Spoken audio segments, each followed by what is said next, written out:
This podcast is a Tom production recorded on Aboriginal land. He who says he can and he who says he can't are both usually right. And I always reference that, but I change it to she. I honestly think that that is the singular thing that distinguishes successful people from those that just will never amount to that level of success. Yeah. Is the ability and willingness to fail over and over and over again and just get back up. That is my From Scratch co-host, Alina, talking about today's subject. A woman that changed the workplace and how women are defining what's possible in business, probably only 10 to 15 years ago, Sophia Amoruso. By publishing her first book, Girlboss, Sophia basically made it fair game for anybody that had zero business experience to climb the ranks in the e-commerce world with passion and grit and an internet connection. There's a lot that goes down in this episode. It's really honest and it's pretty intense when we talk about ambition. But further to this, I'd love to know where you guys are at with your ambition. We're going to put a couple things in the group chat this week. Project Girly A and B. We've got 2 group chats because they hit capacity.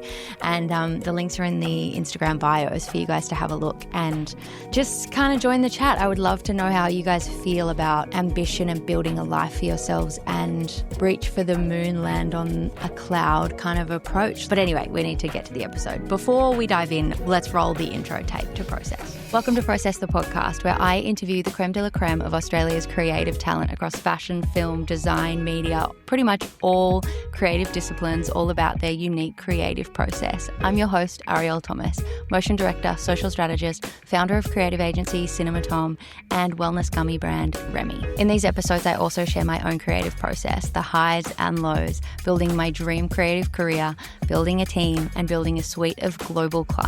I share pretty much everything that I'm learning along the way.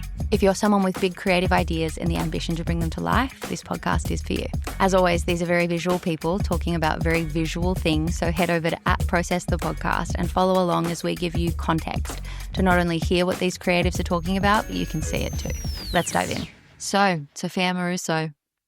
Born in 1984. Guys, we've chosen Sophia Amoruso because she is a cat that has lived many lives, and she's probably a master of reinvention. In terms of entrepreneurship, I feel like she weighs up against like Madonna, really, in the reinvention world. That's Do you know what I mean? Comparison. I would die to be compared to Madonna. And she just is really like the gift that keeps on giving because she's so articulate now about the shortcomings. She's somebody that we all listen to and change the space of with Girlboss and Nasty Gal and that whole brand, just what it takes as a woman. Mm-hmm. And then now we are trying to ease off the Girlboss era because that comes with a lot of toxicity. But I don't think that it needs to come with toxicity. It just comes with a lot of burnout. And we're here to evaluate that and chat about her story, where she is now. Now she's gotten up to like Sophia 3.0, her words. Yeah. And just what comes with that, because she's reinvented herself and chosen to make things, which we will quote through this, but the way that she's softened her approach to work-life balance and been through several marriages and all of that, which we'll get into, is pretty remarkable. Yeah. I feel like she also walked so all the e-com girlies of today can run. Yes. She was the OG e-commerce girl before Shopify existed. Yeah. And also, I guess, that founder to influencer pipeline, which is sort of what she's created, and vice versa. Like she migrated all of her following from MySpace and turned them into customers on eBay, which we can talk into. Yeah. Like she just was really the first and the OG of so many things that have become really commonplace now, but at a time she was doing them when they were quite different. There weren't really names for them yet. Nasty Gal Vintage was born in 2006 and then she moved into launching the book in 2014. Yeah. That was my first taste of like business book that was written by a woman like that. And I'm sure although you didn't necessarily directly have it in your orbit, the book, you knew of it and you knew the term. Definitely. You knew the in the sentiment. And it was scripture for so many people. Yeah. I feel like also from having researched Sophia, she's someone that a lot of people recognized and looked up to growing up as like the pinnacle of career ambition, that hustle culture, that woman from such a young age. Like she didn't rise up in a boardroom or rise up through corporate. She was I think she also came from nothing. She fully was a thief. Yeah. She was like Oliver Twist. She was a thief. She was a stripper. She was a shoplifter. Yeah. She's got a really interesting story. But above all else, like she's a hard worker. Yeah. And even though now she sort of talks to the fact that she doesn't put the same level of inputs in to get the same level of outputs, like she's, quote, medium ambitious, which we'll kind of chat through. She's someone that really, like for lack of a better word, hustled all through her 20s and really like the rise and fall of Sophia Amoruso, I think is really interesting. Yeah, she just keeps getting back up. Her early life consisted of divorced parents with widely conflicting versions of how to raise her. And she's spoken really openly about having depression in her early life, which is quite interesting. Yeah. From such a young age, she remembers her parents taking her to psychologists and wondering, why doesn't she smile or laugh like the other kids do? She was on Diary of a CEO and she's like, I just didn't laugh or smile growing up. Unless something was really funny, she said. Yeah, like not a bubbly person, which she said was semi-problematic at school, defying authority and questioning what she saw as stupidity. She left home as soon as she turned 18 and became a stripper. I don't think that was by choice. Usually one becomes a stripper out of necessity. Yes. Well, she said she just really liked dancing. And she was like, I didn't really mind being a stripper. She said, like, and she really vehemently denies ever doing anything overtly sexual. Just on the stage. She was just on the stage. Shaking it, yeah.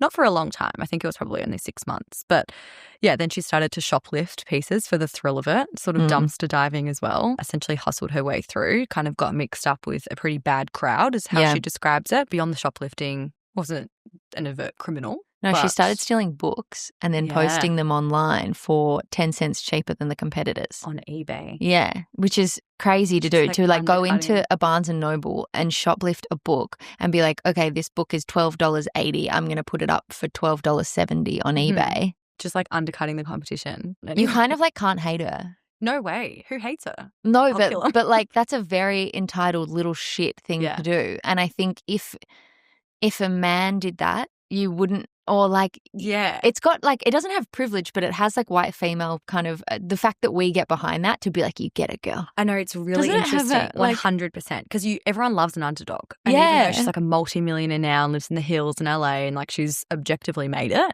we all love to root for somebody that came from nothing and built something for herself. Like if this was a woman that was like, I don't know, from the Rockefeller Plaza or like somewhere else in New York that had like scandal. Yeah, we'd be like, what the fuck's wrong with you? Yeah. Like, do you have a coke habit? Like, what else are you doing? Like, what else is wrong here? But yeah, we do love an underdog. Yeah. I think it's also interesting because she speaks about this and she's really sensitive with how she talks about these early years in her career, quote unquote, like theft journey.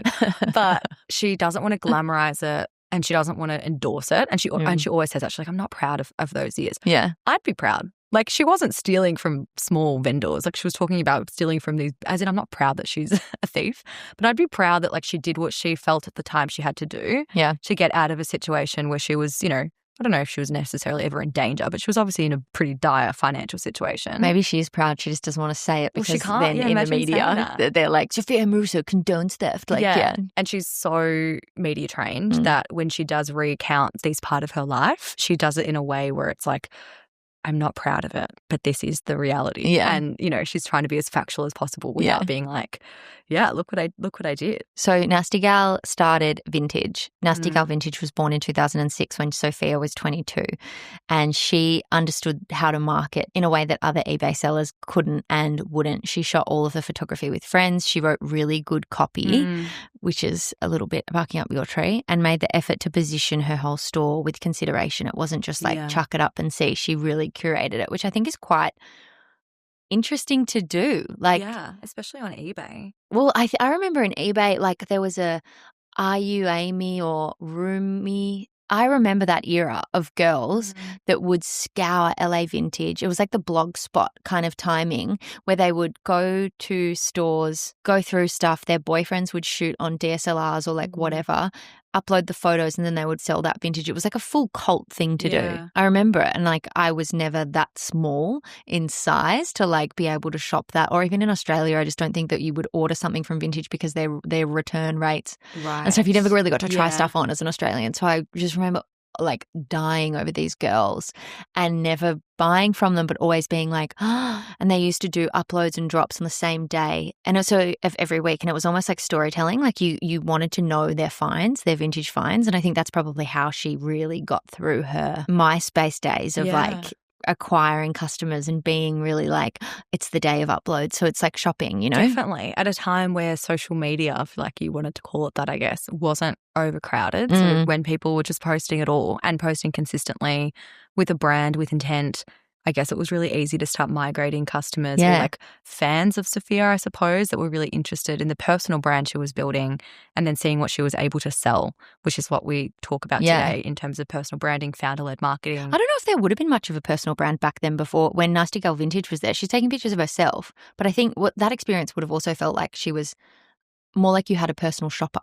Like someone with her taste scouring and sourcing vintage for you. Yeah. Like we don't know how much of it was her. In the show, the Netflix show Nasty Gal, it's all just photos of the jacket on hangers and on Friends. It wasn't necessarily her yet. I think I got the vibe that she became into her. She really took strides when Nasty Gal got valued, when everyone in the business world turned around and was like, holy shit, who's this underdog? And then the underdog story started for her. I don't know if she was personal branding back then. Yeah. But maybe she was. She moved off of eBay in 2008. Yeah. I think she probably kept the eBay going, but fact checking here, she launched the standalone e-commerce store then, and this was pre-Shopify.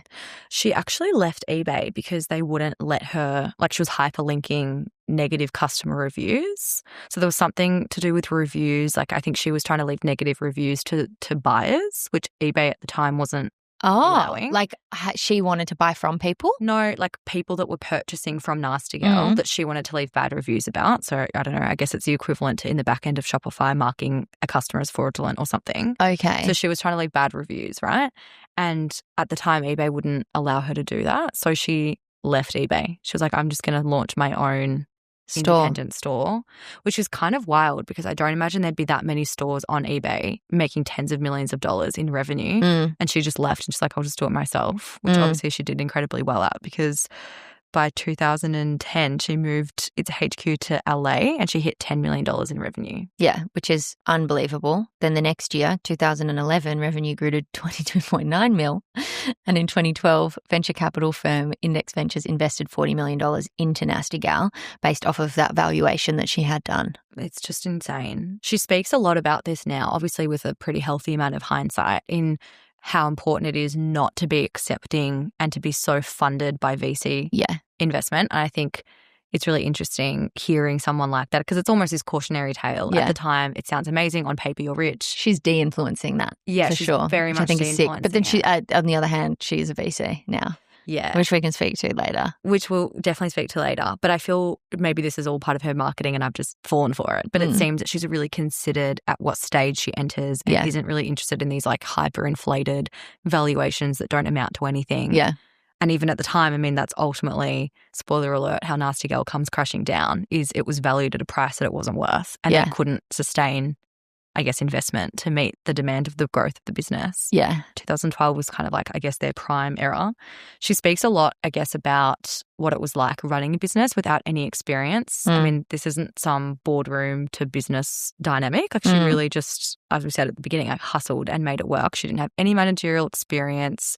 She didn't really know what it looked like, I guess, to run a business, to work amongst other people. I mean, other than the very limited experience she'd had outside of Nasty Gal. Yeah, in the warehouse, she called them kids. And then she was like, and then we had all this investment and she said that she was hiring people. So you can imagine somebody in their mid-30s or somebody like that, which is nearly my age. Yeah. What that would feel like being like, oh, they're older, they'll get it. And essentially that's where the business came crashing down because she trusted the older people, adults, and they just weren't people right. You're supposed to trust. Yeah, to be like, oh, what the fuck? Like, and I think when you are trusting somebody that is supposed to, like, that's crazy to even trust anyone with your valued business at that level.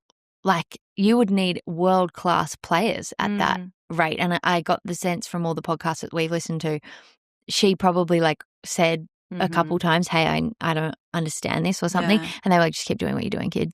Like, it would be so frustrating for her to look back at that now, again, with hindsight and being in a position where she would have a much better idea of what to do in the situation that when she was in her mid-20s, late 20s, early 20s, like she didn't know what she was doing. Yeah. And I just think it would be incredibly frustrating to put your faith in, I guess, the people that you think you can trust. Yeah. And it's not even that they probably had bad intent, but at the end, and that's what she says, people are self-serving. So a lot of the advice she got at that age in terms of how to grow Nasty Gal, what to do next, where to move into, it was ultimately given by people that had a vested interest in it going that way. Yeah. And it makes me feel really sad. Makes me feel really sad because as women especially, we're so often conditioned to think that there are like smarter people in the room, there are other people to look to. But at the end of the day, so many of the best business decisions will be the ones that your gut is like guiding you towards.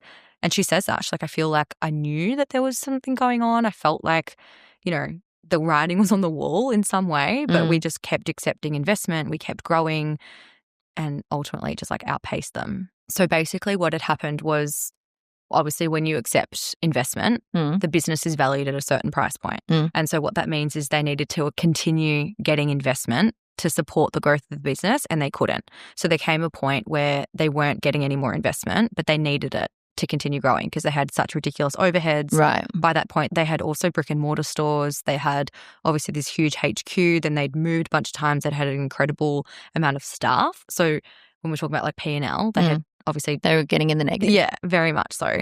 And what they needed to stay, like keep the lights on, was more money. And they weren't getting it because it was inflated. The valuation that they got, the 350, was way higher than it actually stacked out to be. So essentially they couldn't source investment, and so she stepped down as CEO. So Nasty Gal didn't go back, like she didn't go bankrupt. She didn't leave Nasty Gal necessarily before there were issues, but she admitted that she didn't have CEO experience, she didn't have managerial experience, and so she walked away. And then the CEO ended up being like ex-Lululemon, someone with more retail experience with a lot more seniority came in. Right. And then, they went into voluntary, I guess what in Australia I think we call it voluntary administration, like bankruptcy. But by that point, she was already, not that she'd left Nasty Gal entirely, but she wasn't the CEO anymore. And they tried to sort of do like a court-supervised restructure, which is why Nasty Gal obviously continues to trade, and then Boohoo bought it for a lousy $20 million. Right. Imagine being valued at $350 million, and then I think it was like 2017, so not that long later.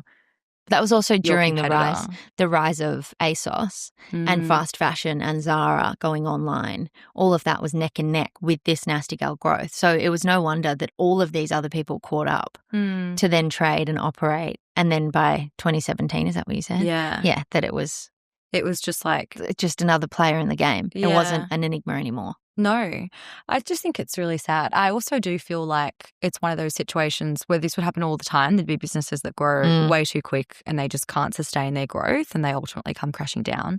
But it makes me sad when she looks at it again with hindsight and reflects on all of the people that she trusted to help make decisions who ultimately just like let her down, and how she was crucified again. We talk about the hypocrisy of men, I suppose, a lot of these media outlets as well that are run by men that are critiquing a woman's managerial style. All of the people that left, there was this huge uprising of people talking about what a terrible boss she was, what a terrible culture permeated Nasty Gal that was spearheaded from her. Yeah, she talks to her leadership style saying men are expected to be tough guys and lead from the front, and women are expected to lead from the back and inspire people.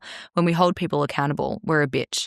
There's an expectation that you're going to build a culture that pures everything institutional that permeates society. I don't think that's expected of men, which I think is really interesting. Like, she reflects on the fact that as a manager and as a boss, she was held to account of her subordinates' behaviour, which I guess is somewhat reasonable. Like, you're at the top, it's you that has to answer.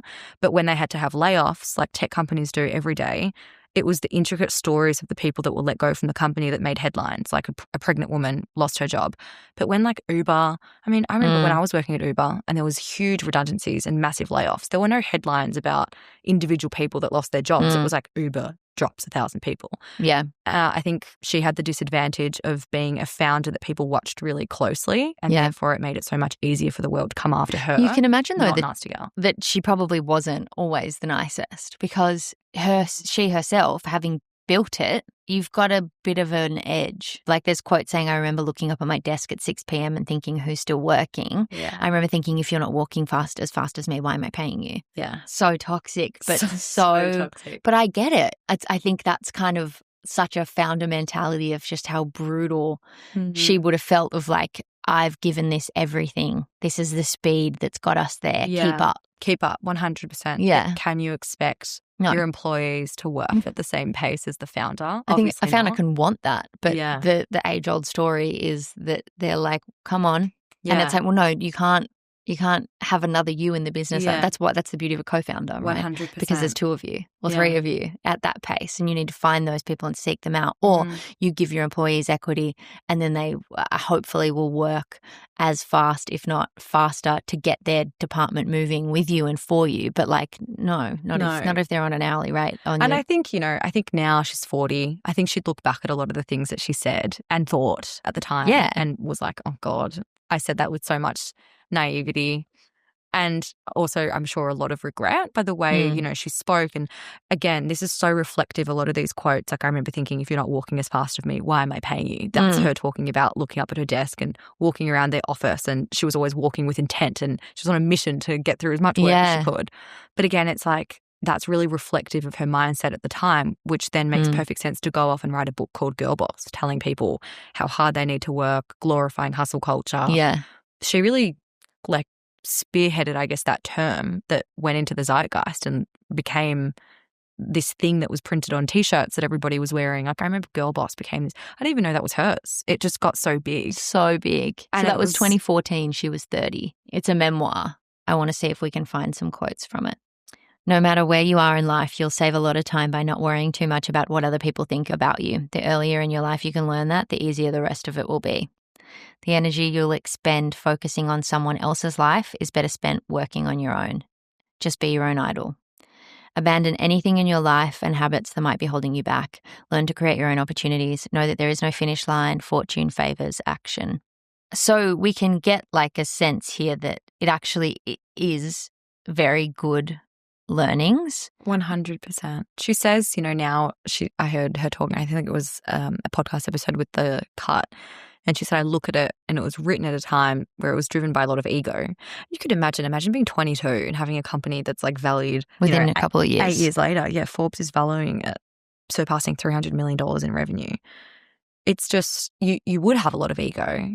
And you can sort of tell that, I'm sure, by reading the book. And obviously then Netflix created it into a TV series that was adapted from the book.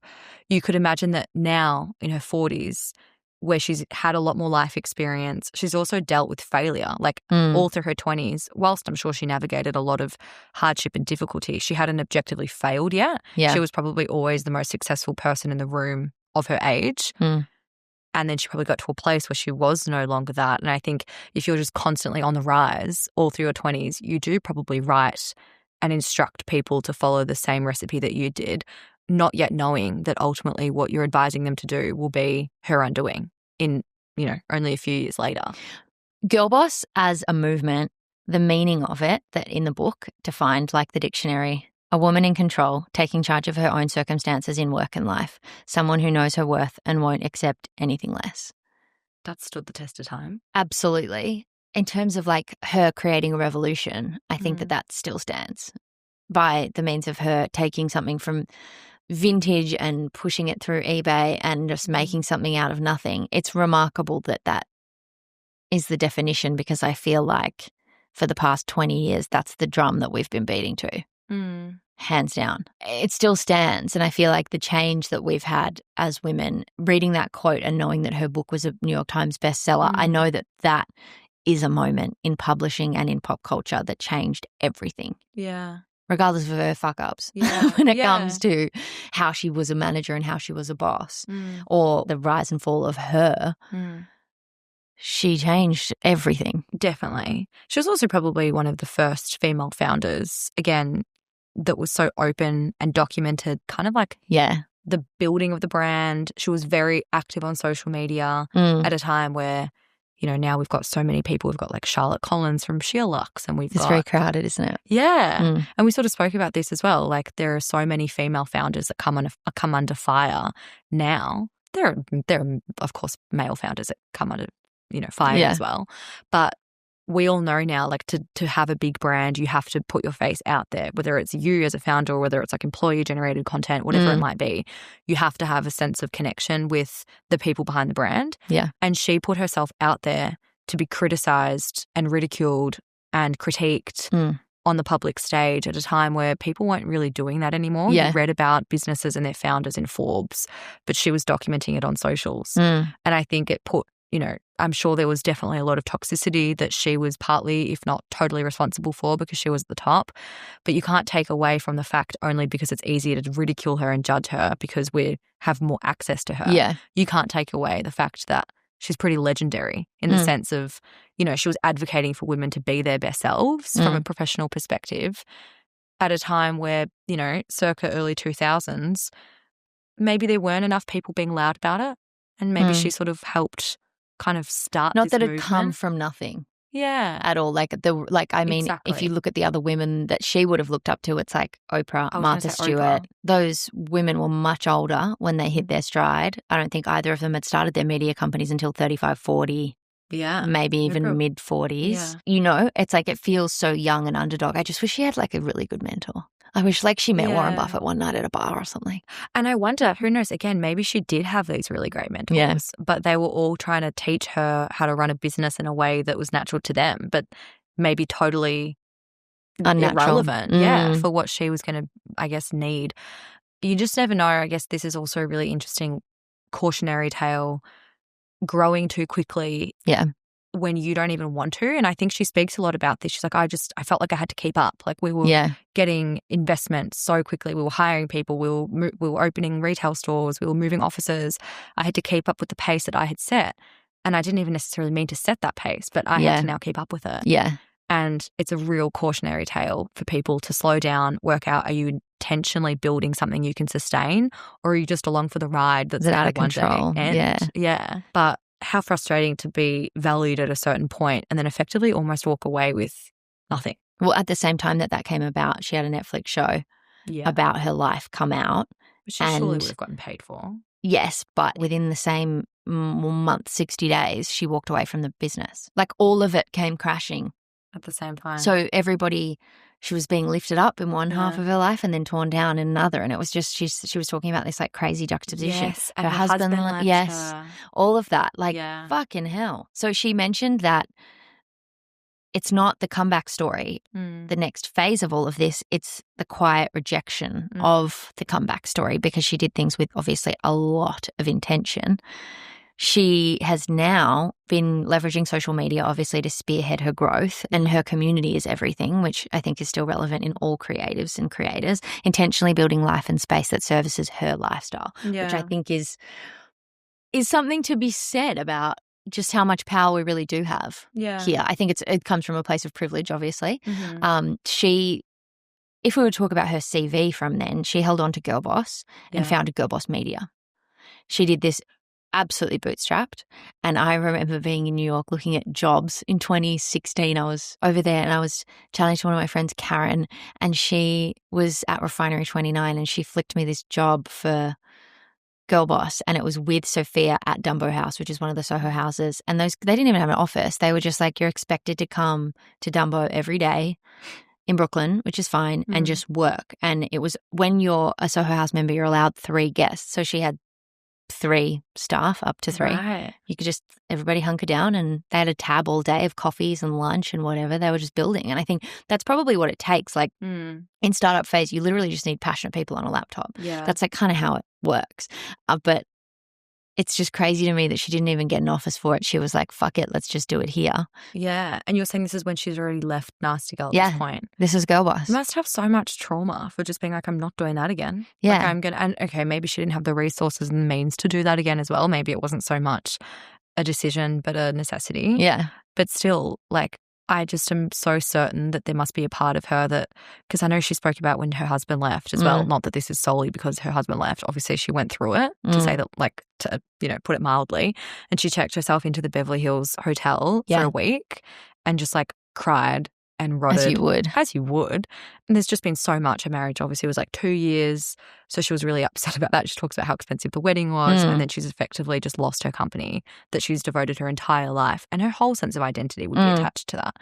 So she checks in, she has like somewhat of a, I guess, breakdown. And then she comes back, I suppose, as to what she would call Sophia 2.0. She's like, I'm going to create a media empire. Well, when you've got a best-selling book, right, coined Girlboss, she owned that hashtag She didn't own it, but it's so tied to her identity. Definitely. If you're looking at what else you've got, I can imagine that book I don't think was published by Nasty Gal Publishing. It was published by an external, and that money would have gone to her. So she probably has all of this success and money coming from a publishing world.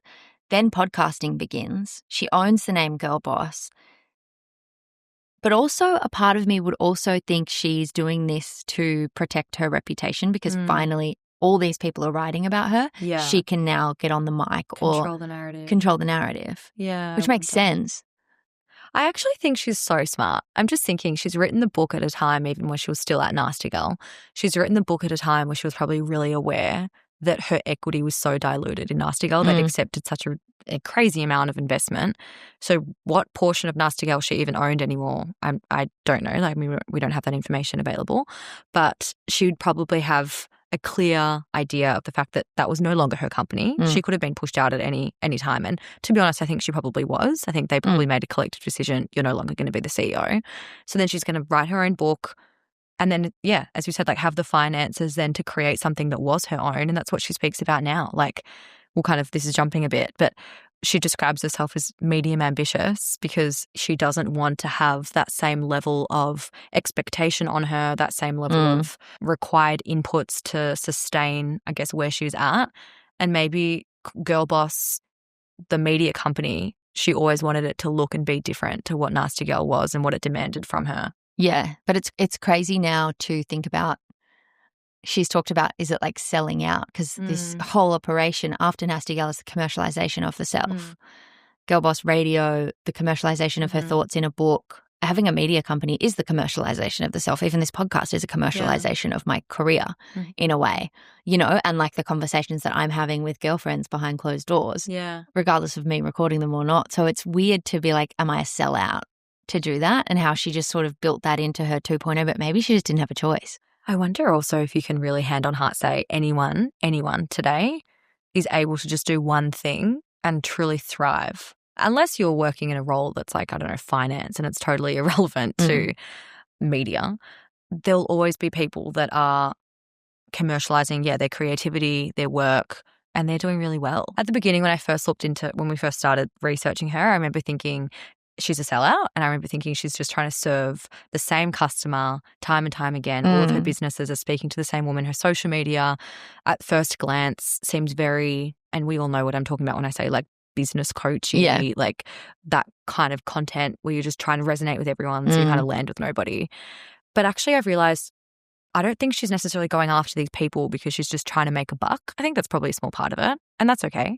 I think she's also she understands how to speak to those people. She's also probably trying to help them navigate their careers when there wasn't someone to help her. When you're in a senior position like she is, you would have a lot of people, even Shelby from Chain coming on today, even me, people ask me for in-depth things like, hey, can you talk me through how to build a P&L? I get asked these questions because I talk about it so openly on the podcast.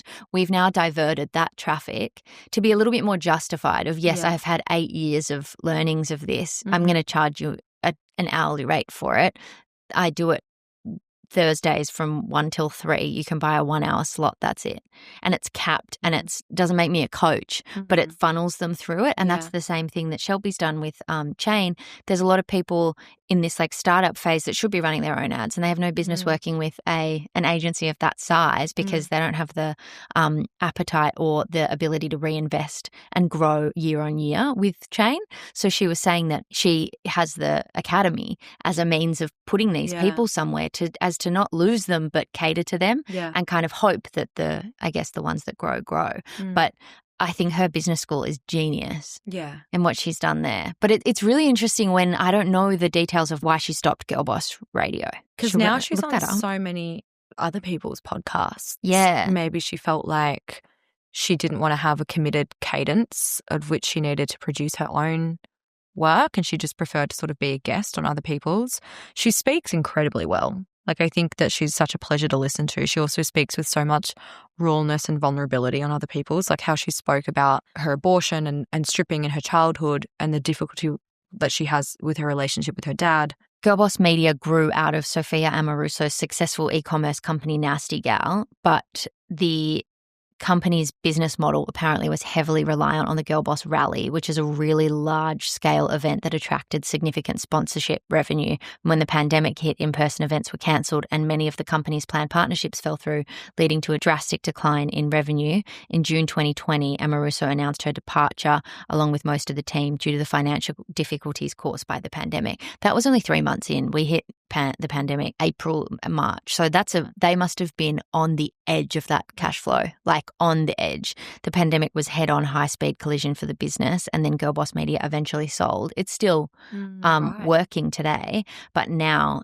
she doesn't really have much to do with it. And she's commented on Diary of a CEO. She talked about her nervous system and the toll that took on her nervous system, her relationships and her sense of self. She reflects on what it means to build a life that actually like feels good to live, not one that just photographs well or performs well on LinkedIn. I think that the pandemic probably was the nail in her coffin to be like, this is not how I want to be creating and generating revenue, to be that dependent on other things. It makes perfect sense now for her to now have medium ambition because it feels like, not that it's too hard basket to have huge ambition, like burnt out so many times. And I feel like, one time you get down, you get back up again, and then 2 times you get down, you get back up. And there's only so many times before you're like, I have to remove myself from the equation. I can't be like, not everything can be so heavily reliant on me showing up every day at 100%. And when you're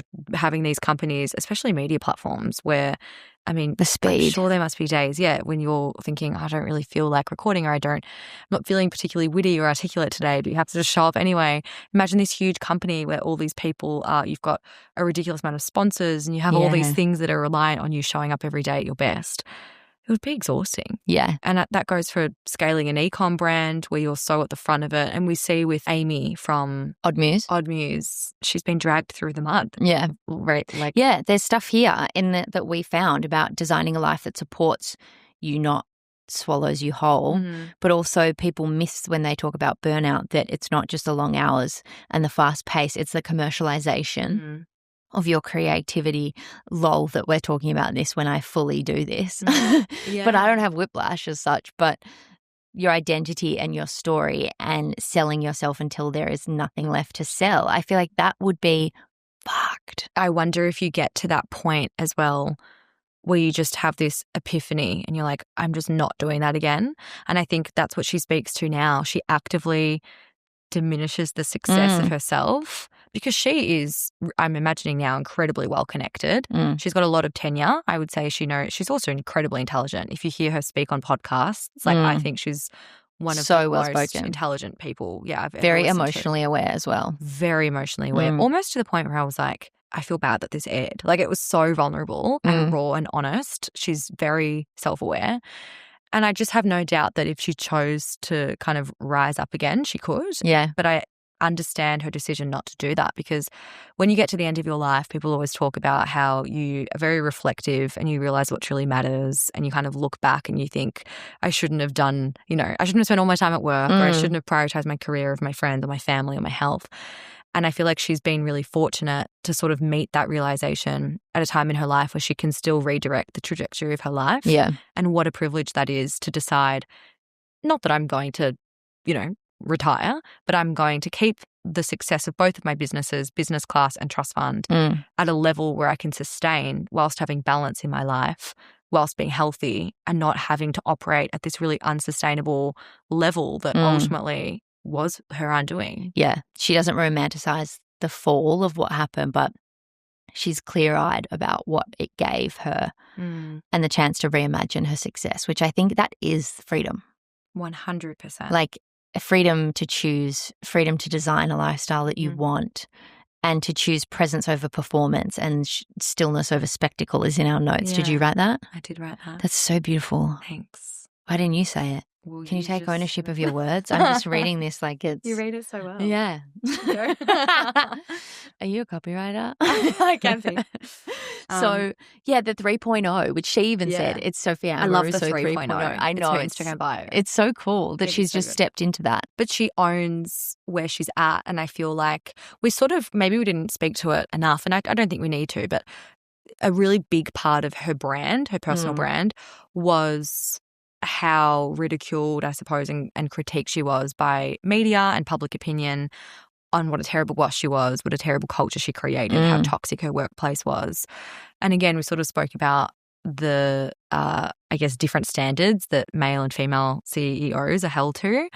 But I feel like that's so incredible that she's taking ownership of that. She's never denied the fact. She's not defensive. She doesn't hide behind or shy away from the fact that, yeah, she probably didn't really know what she was doing. She didn't actively invest in culture. And I think when you're growing such a huge company, you do. Culture isn't an accident. Like, you have to be really intentional with making it a better place to work. It won't just be better because you hope it will be. Yeah. And she speaks about that. And again, she was in her really like mid to late 20s when that company was at its peak. And you can't necessarily blame her, I suppose, for not getting it right 100% of the time. But even this Sophia Amoruso 3.0, like, she's reinventing herself. She's the architect of reinvention. And that's such an incredible quality to have, to realize that you need to change and then actually do it and not just kind of shy away and be like, okay, I peaked and I'm going to retire. I think what I really, really love about her as well is just the fact that she will keep dusting herself off to try something new. There was a marketing podcast that she was a part of every week over Zoom, I think straight after the pandemic, and she was commenting on tech marketing and investment with two other guys. She was the token female. Yeah. They had a fantastic dynamic. Yeah. But she just gives everything a shot. And regardless of it being working or not, or her being criticized for it, I love that she is now obviously and has the foresight to be like, I'm not going to do this to myself. Yeah. But what an incredible personality trait to just keep going. It actually is the most incredible personality. Yeah, it's sick. I feel like we need a psychologist on here to validate his claim, but I honestly think that that is the singular thing that distinguishes successful people from those that just will never amount to that level of success. Yeah. Is the ability and willingness to fail over and over and over again and just get back up. Like, not to quote Rocky, but it's like he who says he can and he who says he can't are both usually right. And I always reference that, but I change it to she. And I just think that's so accurate. Like, there are people that will just drown in the depths of their incompetence and they'll just think that they live there and that's them done. And then there'll be other people that are just like, I'm not good at this, but I'll figure it out. Yeah. Fail. Cry, go to the Beverly Hills Hotel, have a moment and just reinvent yourself. Get back up. And there'll be like Sophia Amoruso 4.0 and 5.0. Like, I just think there's so much more of her that we'll get. Yeah. And I'm excited to see what it is. When I interviewed Emma Lewisham on the pod, she said that I asked her what the biggest ROI was in her business, literally expecting her to say our first 6 months of Facebook ads or something crazy to be like, or using Lara Worthington as the face of. Yeah. And she said, my mindset. Oh. And I was like, really? And in the episode, we actively talk about that. She's like, this is the biggest gift and this is why it will go far because my mindset gives me the tools to basically, I'm ad-libbing, gives her the tools to set up what she set up, like legacy. And she's like, this brand will be around for 100 years. I love that. And how powerful is that? So, but I will say that Sophia Amoruso, in the sense of breaking down all the walls of e-commerce, if not starting them. She's a real trailblazer there. She's also one of the first people to take commonalities of a brand and turn it into a media business. Yeah. Like, if you look at what Girlboss media was when she started it, it's very similar to what we see Sheer Luxe as now, or even Shameless, like our local girls. Like, there's some real similarities here, and leveraging affiliate links, social media trends, Girlboss rallies where people are in person and doing things IRL. Like, there's a lot here that she was doing 9 years ago. Yeah. Like, it's insane, like, just how she said goodbye to these things, but we are still reaping the benefits of her imagination in these really I guess, boiling point, like pressure cooker situations, the stuff that she came up with and the way that she worked, can't fault it because we're still using those blueprints today. Exactly. It's wild. And that's why, again, I just feel like, someone doesn't have to get it perfect all of the time to still be remembered as someone that opened doors for people. Like, we talk about how important it is to be in the right rooms and your network and the privilege of what family you were born into, but we're also really lucky to be, I guess, starting our careers, deep in our careers, as women especially, I really think, in the shadow of people like Sophia Amoruso who were able to kind of spearhead, I guess, what opportunities existed for us and ways that we can do things because we saw someone else do it. We looked to her. She was probably someone that a lot of people like our age looked up to growing up as a career queen. And now we see people doing it all the time and there are so many people to choose from.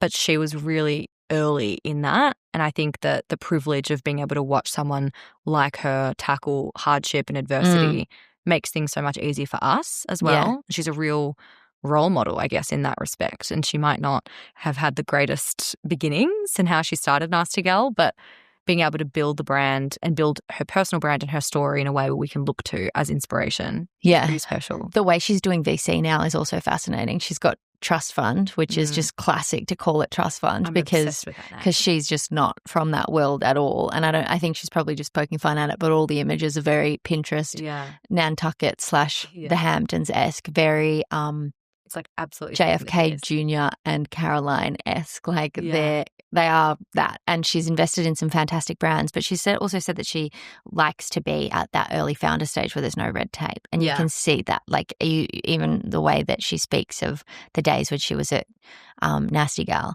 like that was her stride. That was where she found business the most fun to come up with ideas and to work with. So it's no wonder that that's like what she does now. 100%. And she also speaks to the fact that she doesn't necessarily have the ambition to start her own brand or her own company. She really loves the privilege of partnering with other people and helping them create theirs and bring their visions to life.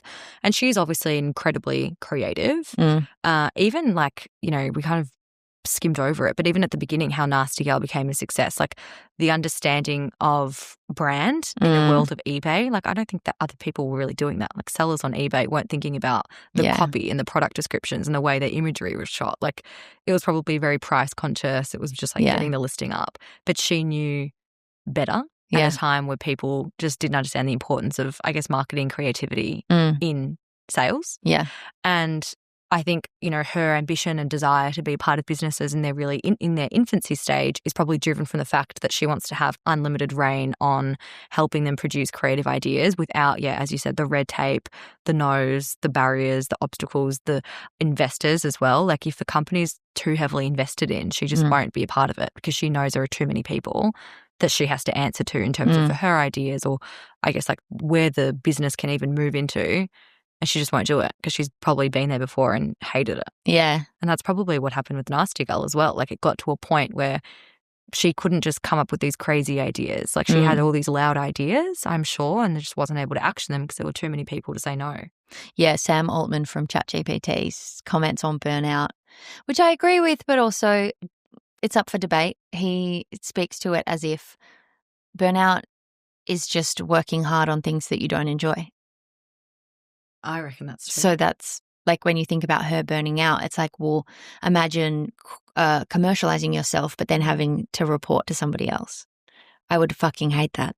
I've heard on the Diary of a CEO exactly that. He said that lazy people are just, this is me kind of butchering what he said, but essentially lazy people are just doing things that they don't want to do. And I think that's true because at times when I've maybe been perceived as lazy or I've, you know, I don't know if I've been perceived or I've been self-critical as being like, I'm not really working very hard on it.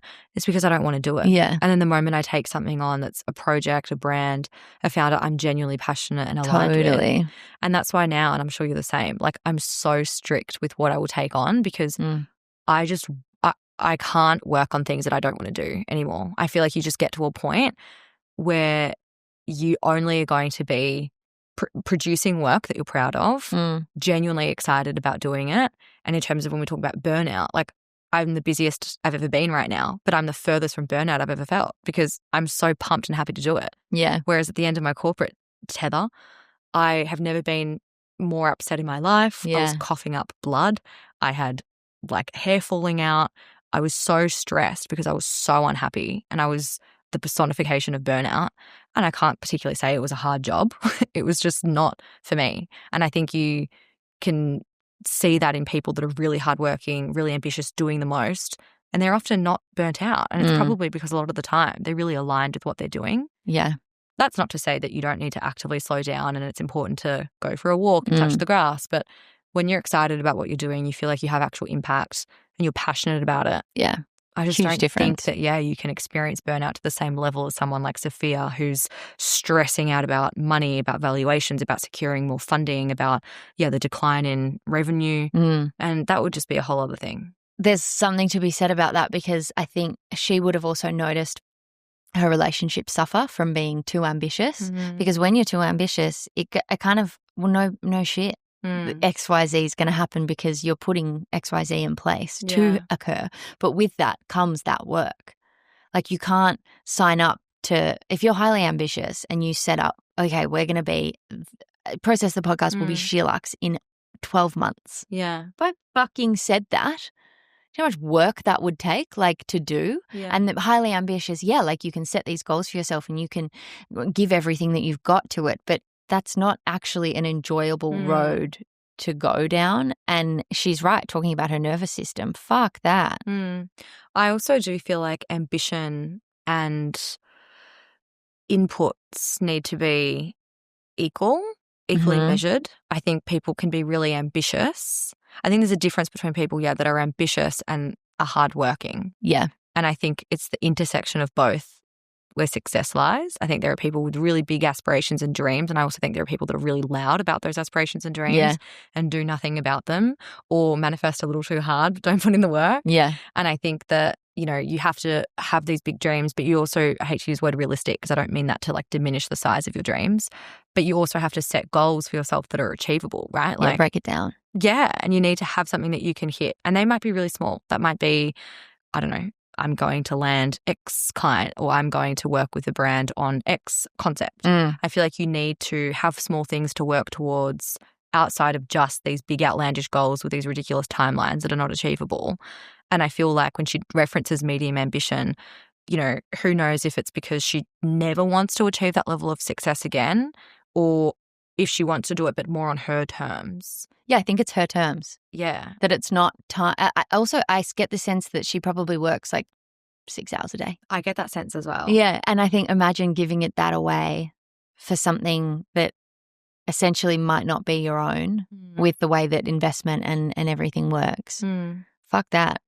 And even business class, her business mentoring program, she only does 2 admissions a year and she could do so many more, 100%, especially, I don't know. She could grow the shit out of that. Oh, but she doesn't. She doesn't. And she speaks really openly about intentionally keeping it restricted to 2. And I don't think that's necessarily like I'm trying to create a scarcity system. Maybe that's partly it. That would help. It would help. It would help for sure. But I think that, she'd be able to open more than 2 spots and still have a sense of urgency.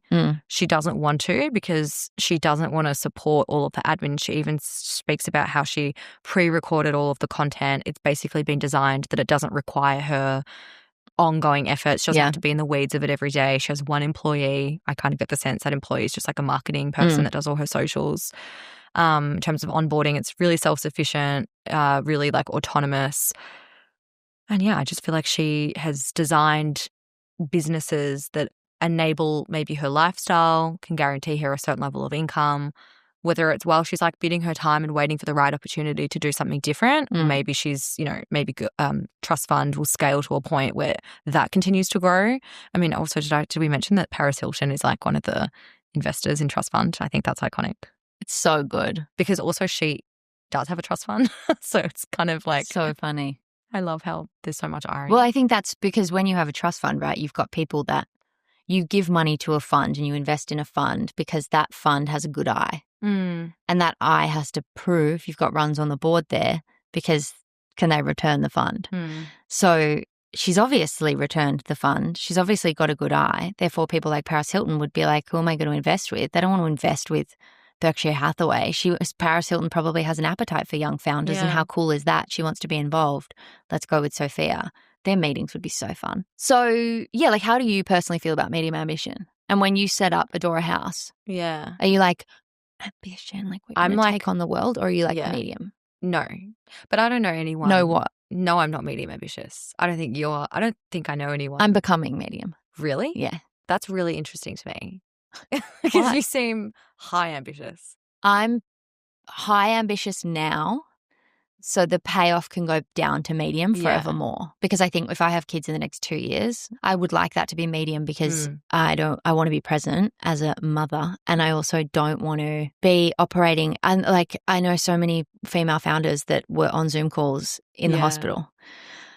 I don't want to be that. No, okay, of course. And like that high ambition of like what that takes on mat leave and all of that, high ambition comes with a toll. I'm high ambitious now, and I think I've been high ambitious for 7 years. I'll be high ambition for 18 more months, hence with the new hires and all of that. But I'm working pretty strategically now to build a company that can sustain itself at my medium ambition, the team's high ambition for outcomes for the clients and stuff, but me medium ambition so that it's sustainable and less stress on the nervous system for me. Yeah. Like even now I'm high ambition and I'm getting comments from family members saying they never see me. Yeah. I'm letting people down. And I don't know if that I'm grappling with that of like, am I okay with that? It's hard because I think, again, this kind of contradicts what I said before, but I think your ambition needs to somewhat complement your inputs. But I'm also a really big believer that you can be ambitious and you can be hardworking, but you can do it in a way where it's really strategic. I think when I think of the term medium ambitious, I think of Sophia, where she's intentionally stunting the growth of her businesses to preserve her nervous system. And I think when I think of what I'm trying to do with Adora, like I feel I've almost got something to prove in the sense, and I don't mean that to be like a pity party, but it's only been a year and a half in of doing it full time. So I feel very much in my era of like, I'm just at my peak in terms of what I can put in input wise. I also feel like I'm at an age where all I want to do is focus on my career. I'm nowhere near thinking about kids. But I think when I do get to a point, and I definitely do want a family one day, when I do get to a point of wanting kids, and this is such a hypothetical, but I imagine myself being in a similar position where I'm trying to strategically create systems that allow me to continue operating at a point where I have high ambition, but it doesn't require me to have high inputs. And I think that just high stress, right? Yeah. Like you might have these expectations that you continue having of yourself, of your team, of the work that you produce, but they don't all require you to be in the weeds of the work and in delivery. And, you know, they free up some time for you to see family and see friends, but you're not medium ambitious. You're not actively stunting the growth of your business. You've just got like a team that's helping support the growth. Whereas I think she's actively not hiring people. She's actively stunting the growth. And I just don't think that that's a bit of me. Like, I think that's like I'm in that right now, figuring out what I can do in the next 18 months. If I was to say I'm 33 now and I wanted to be hypothetically pregnant, these are real conversations I'm having in my head and with my boyfriend. If I was to think about that and start to conceive, I guess, should we be so lucky in 18 months? And I want this to be a global podcast, and I'd like to be the creative diary of a CEO. No fucking chance that that's going to happen if I am medium ambitious. No. But how much do I have to sacrifice still? Yeah. I've heard Stephen say that he doesn't take meetings before 11 a.m. Yeah. I feel like, you know, when you get to that point and on your journey and on your way there, you'll have other people in your corner that help make those things easier. Yeah. And so I don't think it's healthy to expect yourself to be the sole person that driving it all. Drive it all. Like and that's where burnout comes from. Even if you loved what you were doing, I don't believe that you can wear all of the hats. I feel like you need to let go of the things that don't serve you, in the sense of like, you are obviously a creative and you're also someone that's, I guess, does it all, and you're very financy and you're very savvy. But for me, for example, whilst it's important to have an understanding of those things, that would be the first thing I look to outsource and let go, because I don't want to do that. And I think that, you know, you could get to this crazy level of success, and I really do believe that you could do that with balance. And I don't know if that's like you can have it all, which I know is coming under a lot of fire. But I'm still someone that subscribes to that belief. Like, I think that you can engineer your life and your week to allow balance. And I do think that that's successful. I don't think that you need to be someone that works like 100 hours a week. I don't do that. And I feel like I'm extremely hardworking, but I still sleep and I see my family and I see my friends. I could definitely spend more time for me, but I think you choose the things that you have to, and you have to prioritize and sacrifice certain things. But for me, I will never sacrifice my ambition to create space for things that I'm told should be important to me that aren't. So, for example, right now, like I see my friends, I see my family. I don't particularly love going out as much as I used to. I don't love kind of keeping in touch with a big network of people that I'm not particularly close with anymore. Those are small sacrifices I've made along the way, but to me, they don't really feel like sacrifices because they've created space that I can redirect into things that I actually want. You're very articulate about this. Really? I feel like I'm butchering it. No, you're not. It's really good. You can edit it in a way where I sound really I don't need to edit it. You sound great. But do you know what I mean? Like, I think you have to give up certain things. But for me, I will never give up spending time with my family. And I'm an only child as well, like Sophia. And I'm really close. So many similarities. We're actually the same person. I'm hugely successful. I too have exited. No, but I don't think she's very close to her parents, but I'm very close with my family. And, you know, I would never, and, you know, my extended family I don't see as often as I would like to see, but I will always make sure that I see them like when I can, and I put those things in my calendar. I'm that annoying friend, that annoying person that's just like, okay, when are you free? We're booking it in right now. Because otherwise, if it's not in the calendar, like, it'll never happen. But yeah, I wouldn't bring my dream down to create more space for things that aren't important to me. Yeah, and I think that's where you avoid burnout as well. Yeah. And you kind of create a life that's fulfilling because you're doing things and you're filling your calendar and your week and your days with things that are important. Yeah, I think I've got whiplash. And I've spoken to my friend Bridget about this, where Bridget was head of international at Mecca. She was one of their PR heads, and then she moved over to the UK with her husband, Conrad, and she was doing the role of head of international at Mecca. Huge, groundbreaking job. Yeah. But then she ended up leaving to start her own consultancy. But she and I were talking about whiplash and how we've worked and at no point did they tell us that we had to stop because our childbearing years were going to come and bite us in the ass. But now they are, and your nervous system has to be intact. Who told you? Who told? Now, just society. Oh, society, right. And I thought she said Mecca. No, it's problematic. Like, have a baby. Darling, have a baby. No, the way that all of that works is like we've got whiplash now of like, and yes, it's like, oh, that age-old conversation, if you can have it all, no, you can't, or you can have it all, just not all at once. Yes, but like it's still a fucking dance to do, because if I'm honest,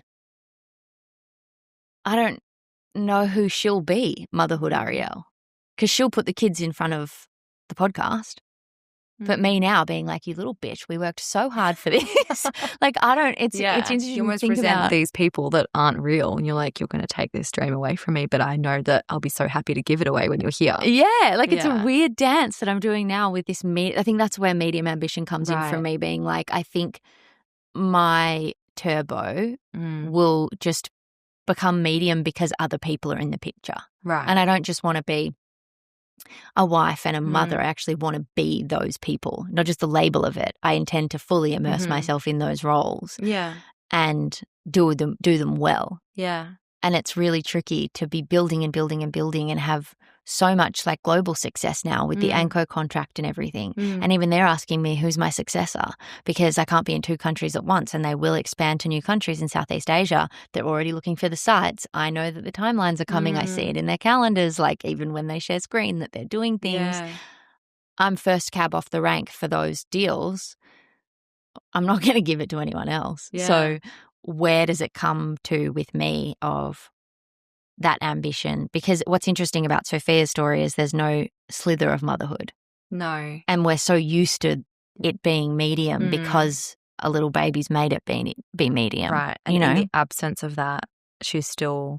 But do you think, this is me psychoanalyzing you now. Please. Do you think that medium ambition, what you're referring to as medium ambition, do you think that comes from you seeing other people in your orbit, whether it's like family or friends or people in your professional network, having to step back massively when they've had kids, and that's potentially a bit of a fear of yours that you have to give up what you've built? For sure. For at least like the first 4 or 5 months. Yeah. Yeah.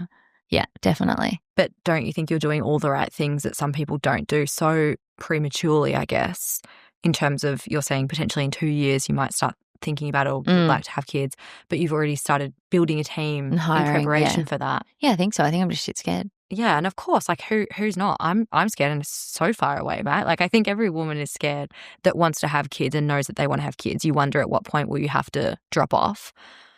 But I guess it should be of some kind of comfort that you're doing all the right things so that even if you have to drop off, your business doesn't. Yeah. You know? Thanks, girl. I love how we've completely derailed. She doesn't even have kids. No, but it's, I think it's just so relevant. And like, even if I Yeah. didn't want kids, I was thinking about this because this morning when I recorded the Sophia episode and I was speaking to her, through line is really women in cages and women in prisons. If I had no prison or no cage coming up, what would I do? Yeah. I don't think I'd live in Melbourne right now. I don't think I would. I think I'd probably, but what's your cage? What do you mean? I don't really have one, but I just would love to live in New York. But I think if I didn't have the need to be close to my family now Yeah. and all that, I don't think, I think I'd probably be fucking smashing, like pounding the pavement. Sophia would be on this podcast, not speaking about her. You know what I mean? Like the old, if we didn't have these things in place, these milestones that essentially mean that you will be better off if you're grounded and more calm, surrounded by family, get the help from your parents, blah, blah, blah. The conversation that I had this morning with myself in this studio at 7 a.m. on the microphone was, what does this look like if there's no cage? And I'm like, what am I doing in Melbourne? And it was really hectic. And I don't know. I think I'm here because I'm on this run up. Yeah. I'm in the climb to a localized business with my parents around me in a suburban home. Where do you want to move? I don't know, but I think, I don't know. You just know that it's like Melbourne's starting to feel small. Yeah. Would you like to move to New York with me? Should we go? Should we take this on the road? Oh, you've already lived in New York? Yeah, I've already been there. Been there, done that, doll. Okay. Yeah, but also fuck living in America right now. Because as an Australian, fuck, I'm proud of this passport. I know. But do you think New York's America? Yes.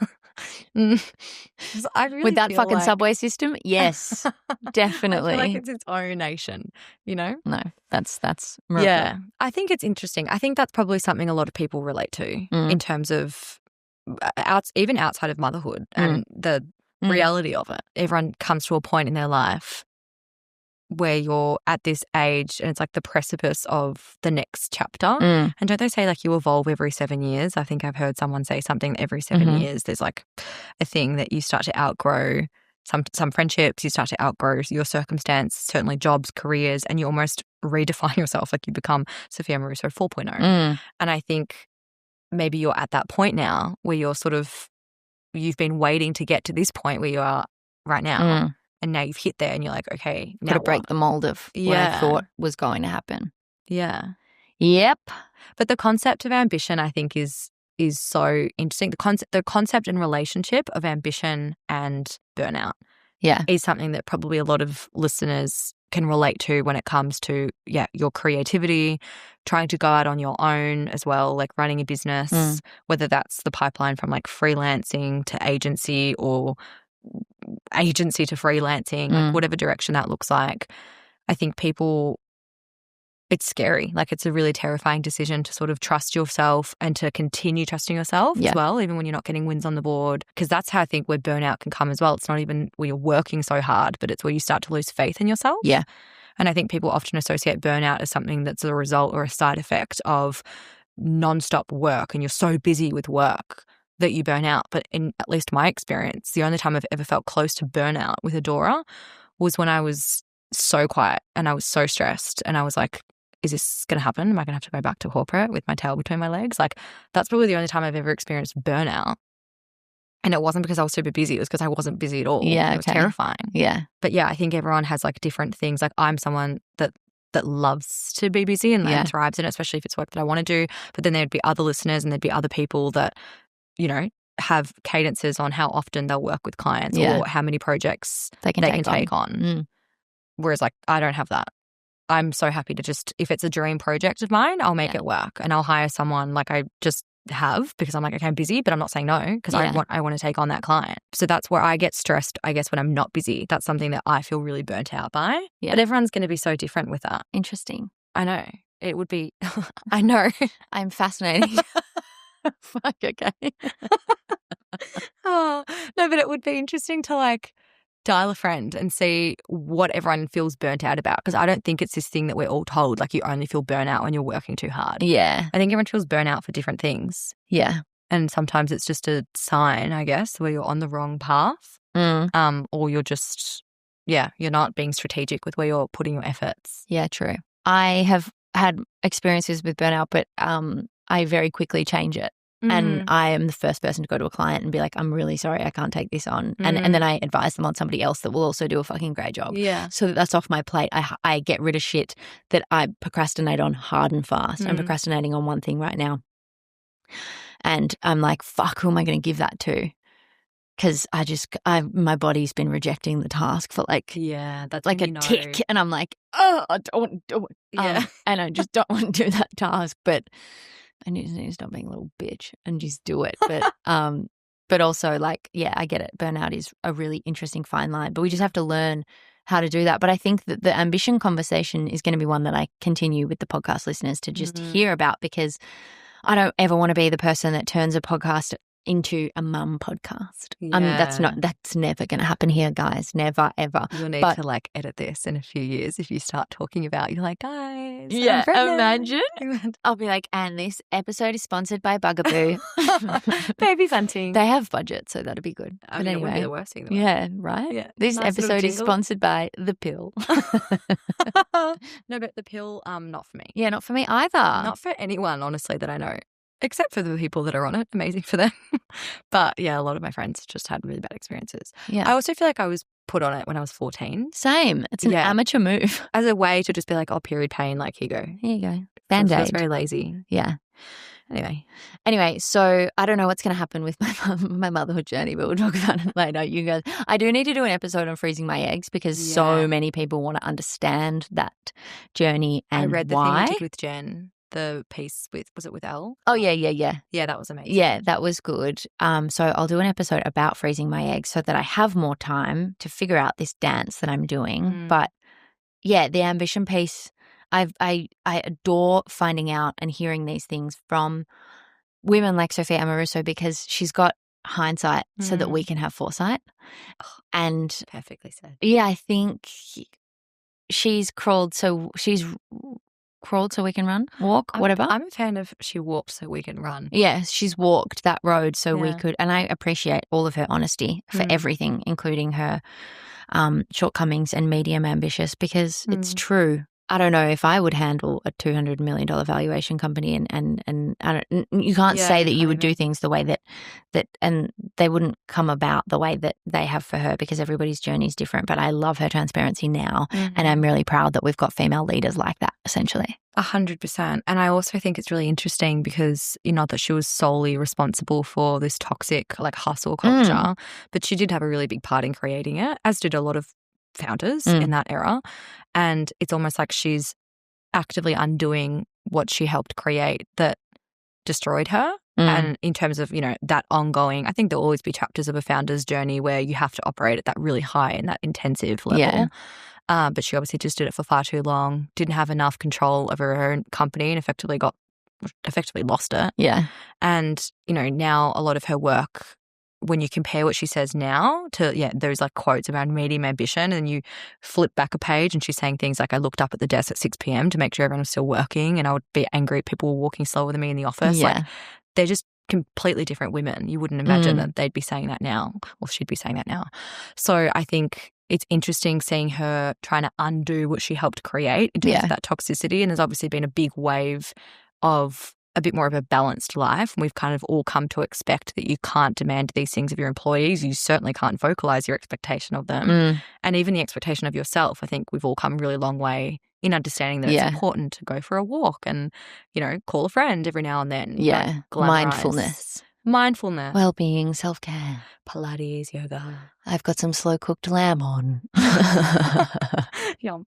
Actually smells quite good. It didn't smell when I walked in, and now it's smell. Fragrant, isn't it? Yeah. I'm going to have sushi for dinner, which is like so opposite. Are you going Japanese to get it? Or are you getting the rolls? Are you getting like dinner restaurant Japanese sushi, or are you getting go to Kokoro, which is like a sushi train in Brighton. Amazing. And just sit there just grab a few things. I've got these like salmon roses, and it's like thick pieces of salmon sashimi wrapped around like rice and mayonnaise. Yum. It's really good. Oh my gosh. Yeah, it's delicious. Okay, well, you have the best time. Thanks. That's us, guys. And yeah, I'd love to come. Invite me. Okay, cool. Well, see you next time. Bye. That is it for today's episode. We have packed the show notes with links and references to pretty much everything that we talked about. I hope this podcast has inspired you and made you just that little bit more obsessed with your own creative process and practice. If you loved it, please hit the subscribe button or the follow button, depending on where you're listening, or send it to a friend that's building something creative of their own. You guys know you can always DM me. Please let me know if you loved this episode. Process is a tiny little baby in the scheme of the podcast land, so we need all the love that we can get. You can find us sharing way more about the antics and the behind the scenes of Process over on Instagram and TikTok at Process the Podcast. And we're also now on YouTube, so you can find your episodes there too. I will see you next Sunday.